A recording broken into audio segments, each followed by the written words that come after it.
अस्सलाम वालेकुम dear students. आज के इस लेक्चर में हम देखेंगे कि डिबगिंग क्या होती है, या इसको ड्राई रन भी कहते हैं या hand tracing of a program भी कहते हैं। नॉर्मली हम डिबगिंग तब करते हैं जब प्रोग्राम के अंदर कोई लॉजिकल एरर हो। तो एक्चुअली होता क्या है कि ह्यूमंस जो हैं यानी जो स्टूडेंट्स हैं वो एक कंप्यूटर बन के प्रोग्राम को एग्जीक्यूट करेंगे और हर स्टेटमेंट के कंटेंट को नोट करेंगे और फिर देखेंगे कि अनएक्सपेक्टेड रिजल्ट कहां पर आ रहा है। तो इसका बेस्ट क्या मेथड होता है? बेस्ट मेथड ये होता है कि प्रोग्राम में जितने वेरिएबल्स होते हैं उतने आप कॉलम बना लें और जितनी लाइंस होती हैं उतनी आप रोज बना लें। तो कुछ जरूरी नहीं है कि हर लाइन में आप रो बनाएं। फॉर एग्जांपल जिस तरह ये लाइन लिखी हुई है, C out enter the first number, तो यहाँ पर ये रो बनाने का ऐसा फायदा में नहीं है क्योंकि इससे ऐसा कोई कंटेंट चेंज नहीं हो रहा।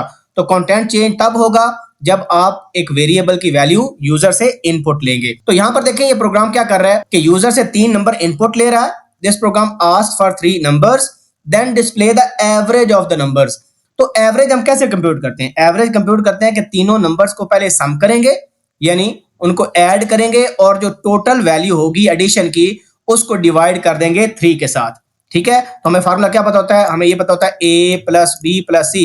लेट्स सपोज ये 3 नंबर हैं, इनको सम करेंगे और उस पूरे सम को डिवाइड कर देंगे 3 के साथ। ये एवरेज का एक सिंपल सा फार्मूला है। तो अब हम देखते हैं कि इस प्रोग्राम में क्या इशू है। तो सबसे पहले देखें यहाँ पर हमने जो नंबर 1 है, नंबर 2, नंबर 3 और एवरेज में रिजल्ट स्टोर होगा, इसको हमने डबल डाटा टाइप डिक्लेयर कर दिया क्योंकि डबल एक फ्लोटिंग पॉइंट की टाइप है और इसकी प्रिसीजन ज्यादा होती है क्योंकि जब हम डिवाइड करते हैं नंबर से तो चांसेस आर हाई के फ्लोटिंग पॉइंट में आंसर आ सकता है। इस वजह से हमने इन वेरिएबल्स को डबल में ट्रीट कर लिया। यहाँ पर हम इनपुट लेंगे यूजर से num1 और num2 num3। तो यहाँ पर आप देख सकते हो कि num1 num2 num3 और एवरेज के हमने 4 वेरिएबल्स बना लिए यानी 4 कॉलम्स बना लिए और जितनी लाइंस हैं उतनी रोज बना ली। लेकिन जहां पर हम सी आउट ये स्टेटमेंट लिख रहे हैं तो वहां पर एज सच आपको लाइन या रो बनाने की जरूरत नहीं है। तो लेट्स सपोज हम यहाँ पर आप वैल्यूज जब इंटर करेंगे तो उसके हिसाब से हम इसको फिल करते हैं। तो जब हम प्रोग्राम को रन करते हैं तो लेट्स सपोज नंबर 1 की वैल्यू हमने 10 डाली, नंबर 2 की 20 और नंबर 3 की 30। तो अगर आप एवरेज ली जाए तो पहले हम तीनों नंबर्स को ऐड करें तो ये कितना बनता है? 60 बनता है। और 60 को जब हम 3 से डिवाइड करेंगे तो आंसर कितना आता है? आंसर आता है 20। लेकिन ये जो प्रोग्राम आउटपुट दे रहा है तो वो कितनी वैल्यू दे रहा है? वो 40 दे रहा है। आंसर क्या आना चाहिए था? 20। तो इसका मतलब है ये एवरेज की वैल्यू इनकरेक्ट है। तो इस एरर को फाइंड आउट करने के लिए एक सिंपल तरीका तो ये है कि भाई हम एवरेज यहां पर कंप्यूट कर रहे हैं उसको देख लें। लेकिन क्योंकि एक सिंपल सा प्रोग्राम है आपको एक प्रोसेस बताना है कि डिबगिंग करते कैसे हैं यानी ड्राई रन करते कैसे हैं। तो अब इस पूरे प्रोसेस से गुजरने के लिए यहाँ पर देखें, यहाँ पर नंबर्स की मैंने वैल्यू डाल दी। तो सबसे पहले जब हम नंबर्स को डिक्लेयर कर रहे हैं तो क्वेश्चन मार्क आ रहा है। क्वेश्चन मार्क का मतलब है कि दीज वेरिएबल्स आर अनइनिशियलाइज्ड।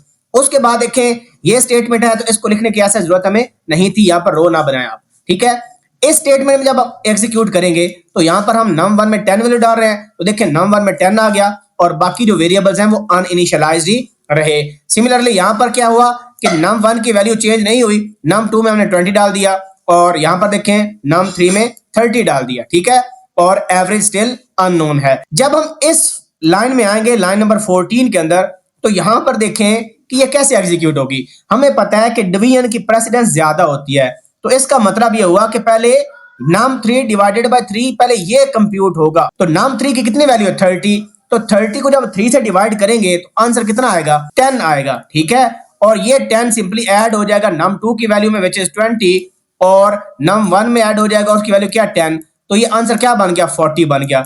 लेकिन हमें पता चल गया कि मिस्टेक कहां पर हो रही थी। हम ये चाह रहे थे एवरेज के लिए कि पहले ये तीनों नंबर्स का सम हो यानी num1 plus num2 plus num3 और उस सम को हम डिवाइड करें total number of elements which are 3। तो इसका मतलब हमें यहाँ पर पैरेंथेसिस लगानी चाहिए थी तो हमें अपनी फॉल्ट का पता चल गया। तो यहाँ पर आप देखें यहाँ पर इस लाइन के बाद आंसर आ रहा था 40 तो हमने ड्राई रन में इस कॉलम की जगह num3 में 40 अपडेट कर लिया और जब आंसर प्रिंट कर रहे हैं तो उसमें भी ये वेरिएबल सेम रहेगा क्योंकि कोई चेंज नहीं हो रही। तो इस लाइन से हमें पता चल गया आंसर से कि हमारे प्रोग्राम में कुछ गड़बड़ है तो वो हमने फाइंड आउट कर ली। तो इसको देखने के बाद करेक्शन हमने कर ली कि भाई हमने पैरेंथेसिस लगानी चाहिए थी क्योंकि पैरेंथेसिस क्या करती हैं? प्रेसिडेंस को चेंज कर देती हैं, इनकी प्रेसिडेंस हाईएस्ट हमने कर ली। तो ये मिस्टेक थी। ये एक सिंपल सा प्रोग्राम था आपको बस बताने के लिए कि अगर आपका लॉजिकल एरर आ रहा है यानी आउटपुट जो आप एक्सपेक्ट कर रहे हैं वो नहीं आ रही तो हैंड ट्रेसिंग कैसे की जाती है। जितने वेरिएबल्स है उतने कॉलम्स बना ले, जहां जहां वैल्यू इनपुट आउटपुट हो रही है या कोई एक्सप्रेशन कंप्यूट हो रही है उसको आप इवेल्युएट कर रहे हो तो वहां पर आप रोज बनाएं और वेरिएबल्स की वैल्यू अपडेट करें। जहां पर आपके ख्याल में अनएक्सपेक्टेड रिजल्ट है उस स्टेटमेंट को गौर से देखें और फिर आपको ऑटोमेटिकली पता चल जाएगा कि उसमें आपने क्या गलती की है, क्या मैथमेटिकली जो एक्सप्रेशन थी वो आपने सही नहीं लिखी या इसमें कोई और लॉजिकल एरर है। तो होप सो आपको पूरे प्रोसेस की समझ आ गई होगी कि किस तरह ड्राई रन या डिबगिंग या हैंड ट्रेसिंग एक प्रोग्राम की करते हैं। तो यहां पर आपका एक छोटा सा टास्क है, ये कोड लिखा हुआ है हमने दो नंबर्स को स्वैप करने के लिए। स्वैपिंग का मतलब यह है कि जो वैल्यूज हैं वो एक्सचेंज हो जाएंगी। यहां पर देखें x की वैल्यू कितनी है 10 और y की वैल्यू कितनी है 20। तो जब ये प्रोग्राम एग्जीक्यूट हो तो हम चाहते हैं x में 20 आ जाए और y में 10 आ जाए। तो आपने करना क्या है, एक तो आपने ये बताना है कि जब ये प्रोग्राम एग्जीक्यूट होगा तो x की क्या वैल्यू आएगी और y की क्या वैल्यू आएगी। ये नंबर 1 थिंग। नंबर 2, आपने देखना है कि मिस्टेक कहां पर की है, क्यों x की वैल्यू 20 और y की वैल्यू 10 नहीं आ रही, इसको लाने के लिए कहां पर चेंज हमें करना चाहिए, किस लाइन को चेंज करना चाहिए। तो ये आपका छोटा सा होमवर्क है, होप सो आप इजीली कर लेंगे। कोई क्वेश्चन हो तो please ask in the comment section. मिलते हैं अगली वीडियो के साथ, अपना ख्याल रखें। अल्लाह हाफिज व नासिर।